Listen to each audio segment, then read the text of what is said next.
आजादी के रणबांकुरों की क्रांति कथा के जाने पहचाने और अनजाने पन्ने, सभी अमर बलिदानियों की प्रेरक कथाएं।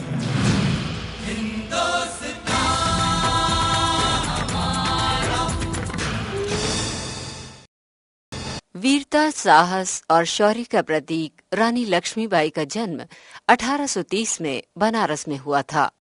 उन्होंने बचपन में लिखाई पढ़ाई के साथ साथ हथियार चलाना भी सीख लिया था।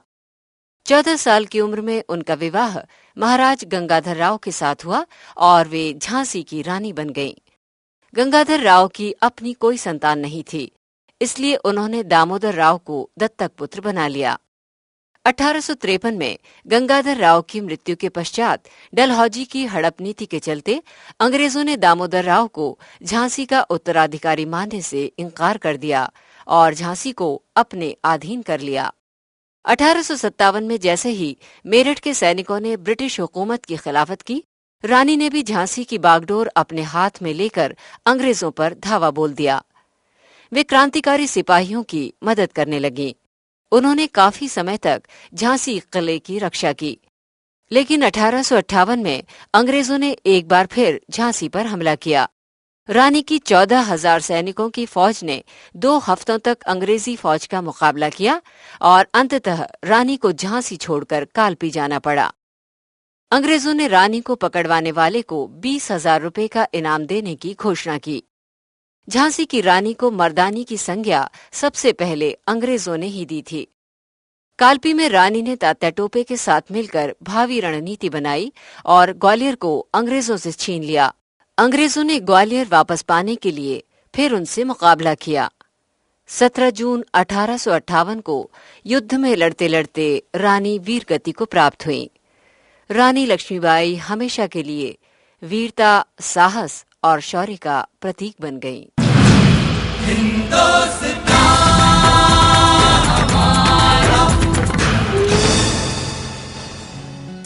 सिंहासन हिल उठे, घंटे भर से प्याज और मिर्ची लगा दी है, बता ना रोटी का पता है ना दाल का पता है। और कुछ बोलो तो बुरा मान जाते हैं।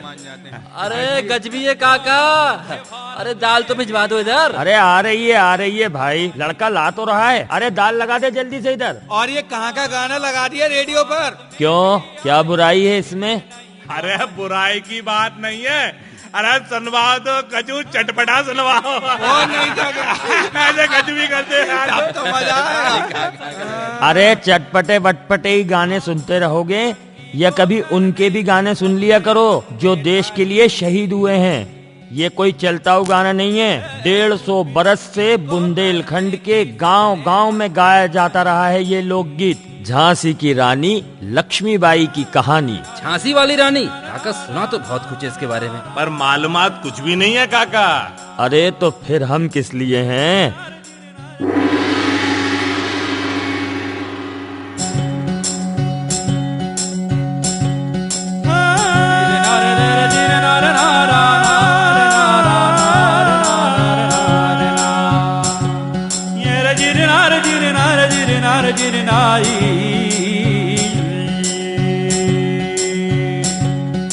सिंहासन हिल उठे,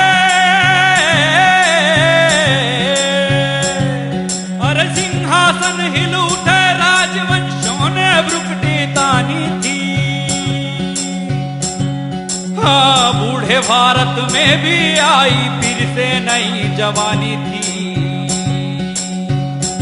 हाँ, बूढ़े भारत में भी आई फिर से नई जवानी थी। हाँ, गुमी हुई आजादी की कीमत सबने पहचानी थी। हाँ, दूर फिरंगी को करने की सबने मन में ठानी थी। सन 1857 ईस्वी में प्लासी के मैदान में नवाब सिराजुद्दौला की फौजों को शिकस्त देने के बाद फिरंगी ईस्ट इंडिया कंपनी के बढ़ते कदमों को रोक पाना असंभव सा हो गया था। बंगाल और बिहार के साथ साथ समूचा अवध उसके खूनी चंगुल में आ चुका था।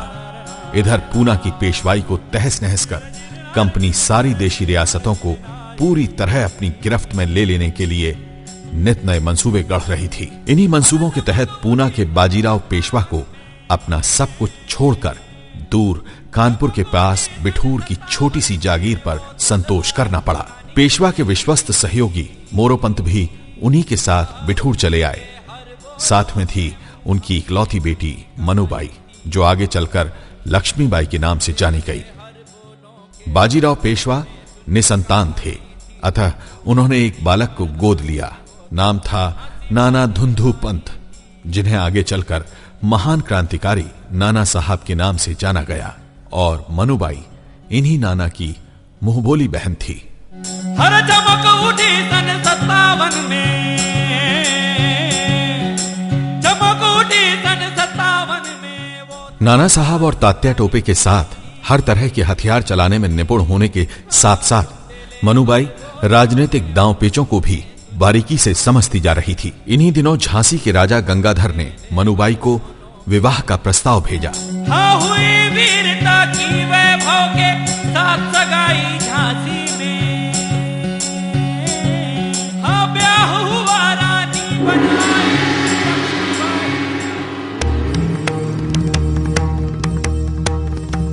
अब आप इस झांसी की महारानी हैं। दास दासियां सेवक चाकर सब आपकी सेवा में हाजिर हैं। जिस चीज की इच्छा हो बस इशारा भर कीजिए कि हाजिर। जिस भी चीज की? हाँ, जिस चीज की भी। तो ठीक है, कुछ बहुत अच्छे घोड़े, कुछ बंदूकें, कुछ तलवारें, ढाल, बर्छियां, भाले। रानी, ये आप क्या? महाराज, आपने मुझे अपनी रानी का सम्मान दिया है, तो मैं उसी के अनुकूल वो सब कुछ तुरंत आरंभ कर देना चाहती हूँ जो एक रानी के नाते मुझे करना चाहिए। मैं यहाँ स्त्रियों को फौजी प्रशिक्षण दूंगी ताकि वक्त आने पर वे पुरुषों के कंधे से कंधा मिलाकर लड़ सकें। ठीक है, जैसी आपकी इच्छा।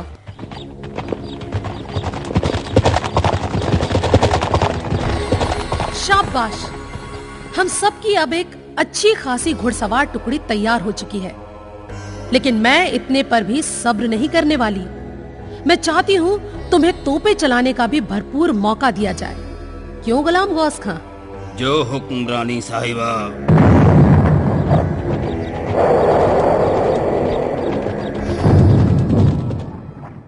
इसी बीच रानी ने एक बालक को जन्म दिया। झांसी में खुशी की लहर दौड़ गई, लेकिन ये खुशी ज्यादा दिन कायम न रह सकी। नवजात राजकुमार असमय राजा रानी को रोता बिलखता छोड़ चले गए। रानी ने जल्द ही अपने दुख पर काबू पा लिया, लेकिन राजा जी ये आघात सहन न कर सके। वे बीमार रहने लगे। रानी ने इन हालात में हिम्मत से काम लिया और शासन के काम में हाथ बटाना शुरू कर दिया। रानी, मेरा विचार है अपने ही वंश का कोई बालक गोद ले लिया जाए। जैसी आपकी इच्छा महाराज। शायद विधाता की भी यही मर्जी है, वरना आपका उत्तराधिकारी यूं आकर भी गोद क्यों सूनी कर जाता। तो जिस बालक को तुम उचित समझो गोद लेने के लिए चुन लो। मैं चाहता हूं कि जितनी जल्दी हो ये रस्म पूरी कर ली जाए। जी अच्छा। मैं झांसी का राजा गंगाधर राव आज विधि और विधान के अनुसार अपने पुत्र और उत्तराधिकारी के रूप में दामोदर राव को अपने दत्तक पुत्र के रूप में ग्रहण करता हूं और घोषित करता हूं कि दामोदर राव मेरे बाद इस राजगद्दी के असली वारिस होंगे। दीवान जी। जी महाराज। कंपनी बहादुर को इस बाबत एक खत तुरंत भेजा जाए। जो हुक्म महाराज। गोद लेने की रस्म पूरी होने के कुछ ही दिनों बाद अचानक राजा गंगाधर राव स्वर्ग से धार गए। 18 बरस की कच्ची उम्र में रानी लक्ष्मीबाई पर दुख का पहाड़ टूट पड़ा, लेकिन संकट की घड़ियों में रानी ने असीम धैर्य और साहस का परिचय दिया। अपने नाबालिग दत्तक पुत्र दामोदर राव को गद्दी पर बिठाकर रानी ने उसकी संरक्षिका के रूप में शासन की बागडोर संभाल ली। लेकिन ईस्ट इंडिया कंपनी के गवर्नर जनरल डलहौजी ने किसी भी राजा के दत्तक पुत्र को वारिस के रूप में मान्यता न देने की एक अजब सी नीति चला रखी थी। रानी साहिबा, हम लॉर्ड साहब डलहौजी का फरमान लेकर आया है। हम आपको बताना मांगता है कि झांसी का राजगद्दी खाली है। खाली कैसे? इस पर महाराज के वारिस दामोदर राव बैठे। लेकिन उनको गद्दी पर बैठने का इख्तियार नहीं है। क्यों नहीं? वो बाकायदा गोद लिए बेटे हैं, दत्तक पुत्र हैं। No no no, his excellency गोद लिया बेटा को कानूनी वारिस नहीं मानता है। उनके मानने न मानने से क्या होता है? हमारे शास्त्रों में विधान है कि दत्तक पुत्र असल पुत्र की जगह होता है। नो, अगर गवर्नर जनरल नहीं मानता है तो नहीं माना जाएगा, दैट्स ऑल। आज और इसी वक्त से झांसी पर आपका हुकूमत खत्म होता है। झांसी स्टेट कंपनी बहादुर की हुकूमत में शामिल होता है। नहीं, मैं अपनी झांसी नहीं दूंगी।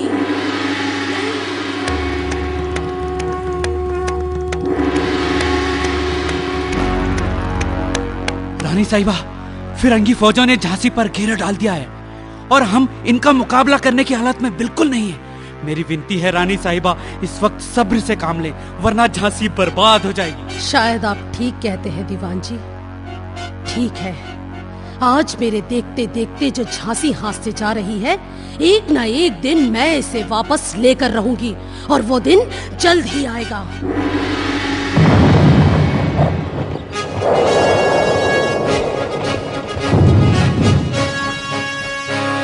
अंग्रेज बेखबर थे और रानी बड़ी होशियारी से अपनी तैयारी में व्यस्त थी। आसपास के इलाकों में घूम घूम कर वो जंगल, पहाड़ों, नदी नालों का युद्ध की दृष्टि से जायजा भी ले रही थी और जनमानस को भी टटोल रही थी। इस दौरान तात्या टोपे, नाना साहब और अन्य क्रांतिकारियों से उसका निरंतर संपर्क कायम था। मनु? हाँ तात्या, मैंने तो अपनी तरफ से काफी तैयारी कर ली है। देसी पलटन की एक बड़ी टुकड़ी मेरा साथ देने तैयार है। लड़कियों की भी एक बड़ी टुकड़ी तैयार है। इसके अलावा फिरंगियों ने जो हमारी फौज भंग की थी, उसके भी ज्यादातर फौजी हमारे साथ हैं। वाह, बहुत अच्छी तैयारी है। मैं भी अवश्य से दिल्ली तक घूम घूम कर सबसे मिलता रहा हूँ। रुपया पैसा भी काफी जमा हो चुका है। सन्यासी और फकीरों के वेश में अपने साथी गांव गांव, शहर शहर घूमते हुए विद्रोह की अलग जगा रहे हैं। नाना साहब और अजीमुल्ला खां का कई हिंदुस्तानी फौजियों से संपर्क कायम है। दूर दूर तक सबको एकता के सूत्र में बांध रहे हैं। मनु, अहमद शाह की खैराबादी की जोशीली तकरीरों ने मुर्दों में नई जान फूंक डाली है। लगभग सारी तैयारी हो चुकी है। फिरंगी फौजों के हिंदुस्तानी सैनिक बस उस दिन के इंतजार में हैं कि इशारा पाते ही वो एक साथ फिरंगियों पर मौत बनकर टूट पड़ेंगे। कोई तारीख तय हुई? बात चल रही है मनु, बस पक्की होते ही खबर पहुंचा दूंगा। तो ठीक है। वैसे शाहगढ़ के बखतबली और बानपुर के मर्दन सिंह मेरे संपर्क में हैं। वो लोग बांदा के नवाब को भी साथ लेने की तैयारी कर चुके हैं। अब बस तुम्हारी तरफ से इशारे की देर है।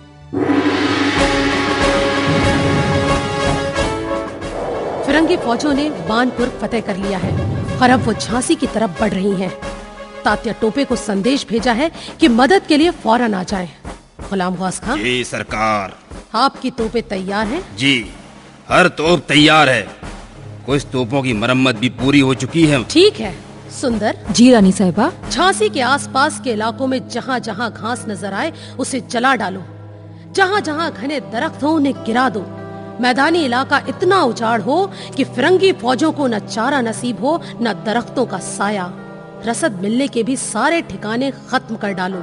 इस काम पर अलग अलग दिशाओं में अपनी टुकड़ियां फौरन लगा दो।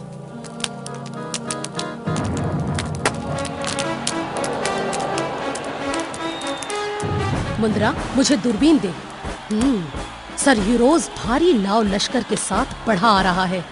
गुलाम गौस खां, मेरा इशारा मिलते ही अपनी शानदार घन गर्जन तोप को दाग देना। जी सरकार। दागो।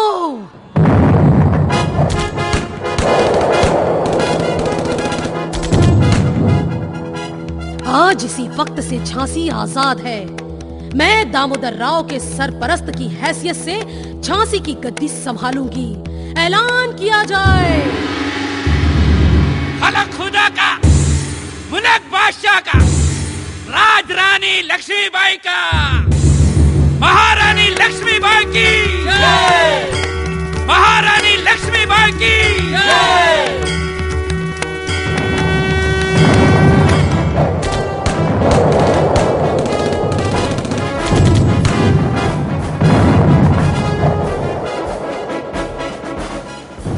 ओह, इसका मतलब हमारा किला पूरी तरह फिरंगियों के लिए खुल चुका है। फिरंगी फौजें किसी वक्त किले में दाखिल हो सकती हैं। तो ठीक है, तुम सब लोग सुरंग के रास्ते किले से बाहर निकल जाओ।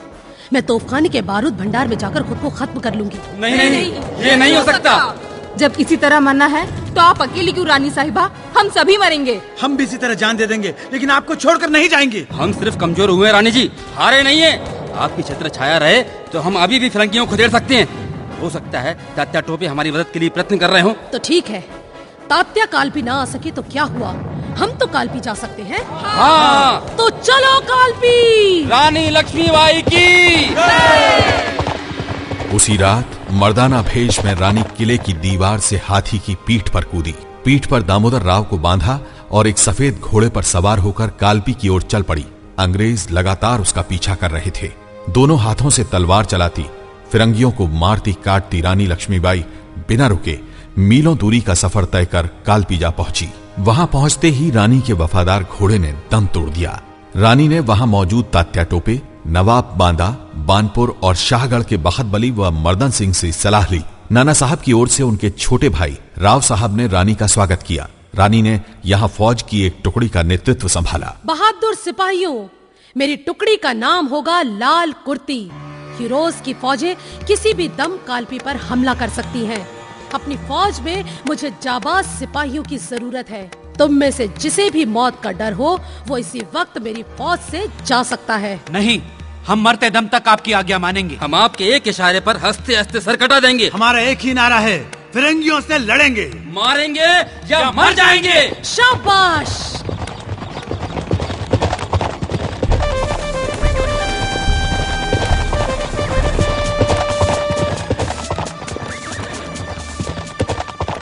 मनु, खबर मिली है कि हीरोज की फौजें कालपी की ओर बढ़ने की तैयारी कर रही हैं। मुझे तो अपनी लाल कुर्ती टुकड़ी पर पूरा भरोसा है, लेकिन क्या राव साहब की सारी पलटन मैदान में फिरंगियों से लोहा ले सकेंगी? क्या बताऊं मनु भाई, नाना साहब की गैर मौजूदगी में राव साहब यहाँ की कमान संभाले बैठे हैं। लेकिन वो खुद तो भांग की तरफ में रहते हैं। हाँ, उनके ज्यादातर फौजी और अफसर भी वैसे ही हैं। इसके अलावा जाने कहां-कहां के लुटेरे और डकैत भी इनकी फौज में घुस आए हैं। मैंने उनसे कहा था राव साहब, अपनी फौज को थोड़ा चुस्त दुरुस्त बनाओ। तो क्या जवाब दिया उन्होंने? बस हाँ हूँ कह के टाल गए। वो कुछ नहीं करेंगे, और दोबारा कहोगी तो हो सकता है कि बुरा मान जाएं। पर क्यों? कई बार कोशिश करने के बाद भी मैंने भी चुप रहना ही बेहतर समझा। बुरा मत मानना, राव साहब को उच्च कुल के होने का घमंड है, लिहाजा मुझ सरीके साधारण हैसियत वाले की बात मानना अपनी शान के खिलाफ समझते हैं। क्या कह रहे हो तात्या? रही बात तुम्हारी, तो तुम एक स्त्री हो और ऊपर से उम्र में बहुत छोटी। ये क्या बात हुई? ये छोटे और बड़े का फर्क, ये मर्द और औरत का भेदभाव, आखिर क्यों? फिरंगी से लड़ने के लिए हमेशा तैयार हैं, लेकिन ये खोखला दंभ उनका पीछा नहीं छोड़ पाता। कमाल है, नाना साहब में तो ऐसा कोई पूर्वाग्रह नहीं। यही तो फर्क है उनमें और नाना साहब में। खैर, जो भी हो, फिरंगियों से जंग तो मिलकर ही करनी है। सही है, भले ही अलग अलग विचार हो, अलग अलग मानसिकताएं हो, लेकिन लक्ष्य तो हमारा एक ही है। बिल्कुल सही।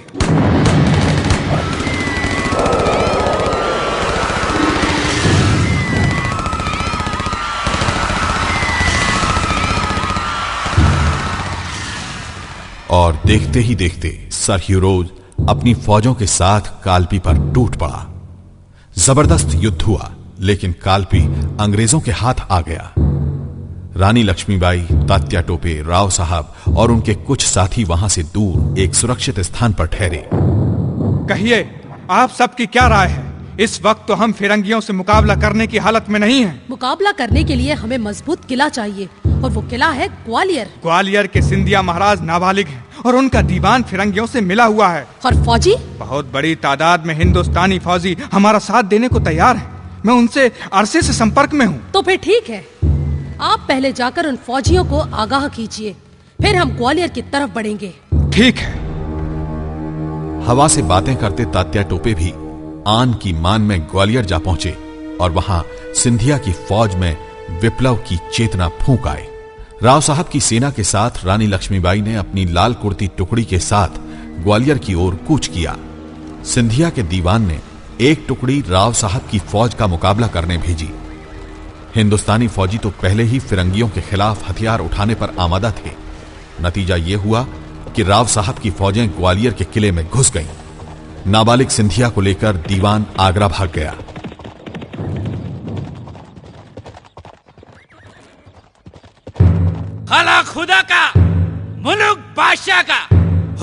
हुक्म राव साहब का, महारानी लक्ष्मीबाई की।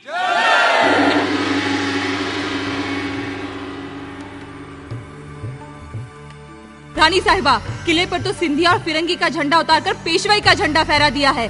सिंधिया महाराज के खजांची अमर सिंह बाठिया ने तो सारा खजाना सौंप दिया है। अपने सब फौजियों को तनख्वाह बांट दी गई है। राव साहब दरबार बुलाकर पेशवाई का राज तिलक भी करवाने वाले हैं। ऐसी धूम, ऐसी रौनक की पूछिए मत। जगह जगह नाच गाने हो रहे हैं, मिठाइयाँ लुटाई जा रही हैं, भांग बूटी की तो बरसात हो रही है। बस यही एक बात है जो मुझे खटक रही है। राज तिलक हो रहा है, खुशी की बात है, थोड़ी धूमधाम भी हो तो कोई हर्ज नहीं, लेकिन ये भांग बूटी और नाच गाना इस वक्त बिल्कुल मुनासिब नहीं। फिरंगी इसी वक्त भी इस तरफ रुख कर सकते हैं। लेकिन हम क्या कर सकते हैं? जिन्हें जो करना है करते रहें, लेकिन हम तो अपना काम करेंगे। आसपास के पहाड़ी इलाके, घाटियों और मैदानों का जायजा लेंगे। और रानी ने यही किया। तपती दोपहरी और तेज लू के झोंकों में रानी अपने कुछ साथियों के साथ ग्वालियर का भौगोलिक और सामाजिक निरीक्षण करने में जुट गई। और तभी फिरंगी फौजों ने ग्वालियर को घेर लिया। तात्या टोपे अपनी सेना लेकर मुकाबला करने बढ़े, लेकिन फिरंगी फौजों ने उन्हें तितर बितर कर दिया। रानी ने उनमें नई हिम्मत फूंकी और नए सिरे से व्यूह रचना की। तात्या जी, इस समय किले का पूर्वी फाटक सबसे ज्यादा खतरे में है। आप ठीक कहती हैं। तो इस फाटक की रक्षा का भार मुझ पर रहेगा। वो देखो, जनरल स्मिथ ने अपनी फौज के साथ पूर्वी फाटक पर हमला बोल दिया है। और रानी को तो देखो, किस बहादुरी से उसने फिरंगियों को खदेड़ दिया है। देखो, घोड़े पे सवार रानी अपनी तलवार चमकाती फाटक से बाहर निकल आई है। फिरंगियों को गाजर मूली की तरह काट छाट कर फिर फाटक पर जम गई है। सुबह से शाम हो गई, लेकिन रानी ने अपने घोड़े से उतरने का नाम तक नहीं लिया। बिजली की तरह हर मोर्चे को संभाल रही है। लो, थक हार कर जनरल स्मिथ ने पूर्वी फाटक का रुख ही छोड़ दिया।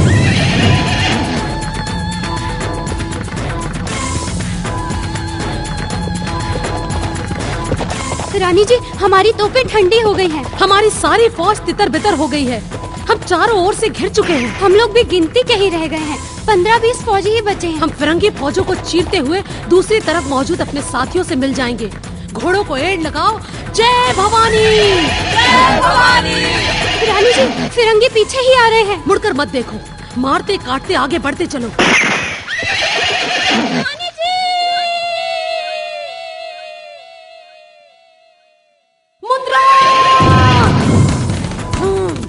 तू मेरी मुंद्रा का हत्यारा है। ले! रानी जी, सामने नाला है, उसे पार कर लें। उसे पार कर लें तो फिरंगी हमें छू भी नहीं सकेंगे। पर ये क्या? मेरा घोड़ा तो नाला पार करने के बजाय आसपास चक्कर काट रहा है। उफ, ये नया घोड़ा है, तभी अड़ रहा है। रानी जी, जैसे भी वो नाला कूद जाइए, फिरंगी पास आते जा रहे हैं। मैं कोशिश करती हूँ। रामचंद्र, उफ, लगता है ये घोड़ा साथ नहीं देगा। रानी जी, तुम मेरी चिंता छोड़ो रामचंद्र, तुम्हारे साथ दामोदर राव है, उसे लेकर फौरन निकल जाओ। हाँ, अपनी तलवार से मुझे। नहीं, ये आप क्या कह रही हैं रानी जी? फिरंगी, फिरंगी मेरी देह को छुए, इससे अच्छा है तुम ही मेरी देह का अंत कर दो। अरे मैं कहती हूँ। Look, Rani is there. Come on, boys. रानी जी, संभलिए, वो फिरंगी सर पर वार कर दिया। हाय, आधा माथा कट गया, एक आंख बाहर निकल आई। रानी जी, रानी जी, रानी जी, दुष्ट फिरंगी ने छाती पर वार कर दिया। जय भवानी।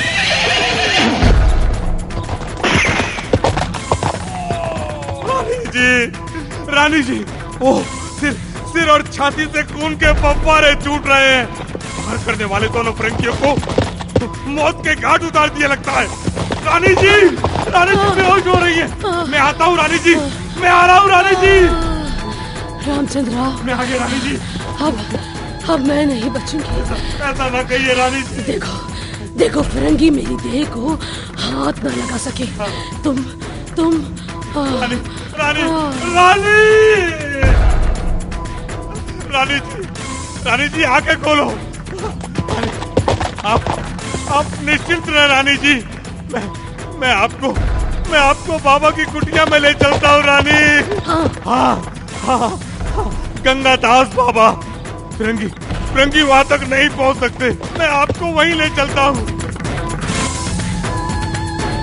बाबा। कौन? अरे ये रानी जी है बाबा।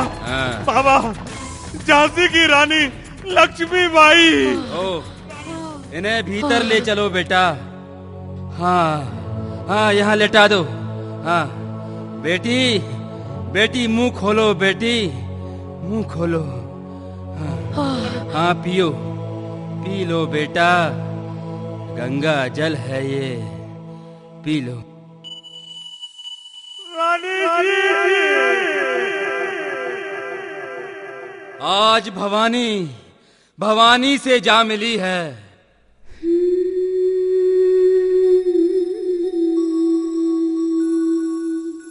जाओ रानी, याद करेंगे हम कृतज्ञ भारतवासी।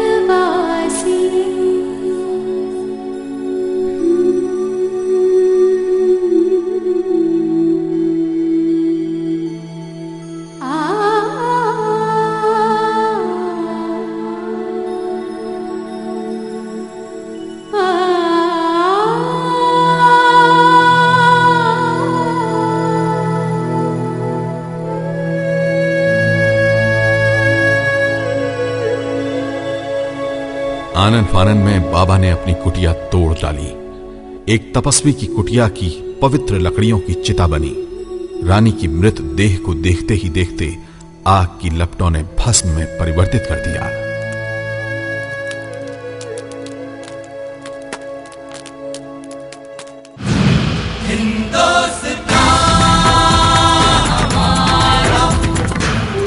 निर्देशन वीनस उमेश तरकसवार, परिकल्पना श्रीराम तिवारी, समन्वय संजय यादव, निर्माण और प्रस्तुति स्वराज संस्थान संचालनालय, मध्य प्रदेश शासन संस्कृति विभाग।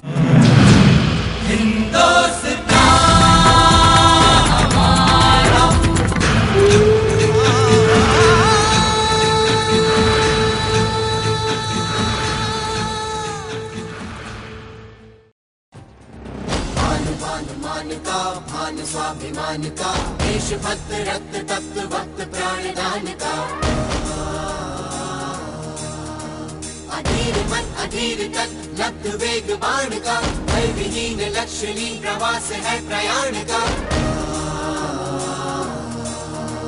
सुराज्य हो स्वराज्य हो, ध्यास है ये प्राण का, ध्यास है ये प्राण का, ध्यास है ये प्राण का। दिल मिलाया दम्भ जो विरोध जन्म ले रहा, कुचल दिया था स्वाभिमान जिंदा फिर से हो रहा। जननायक, स्वाधीनता संघर्ष की महागाथा।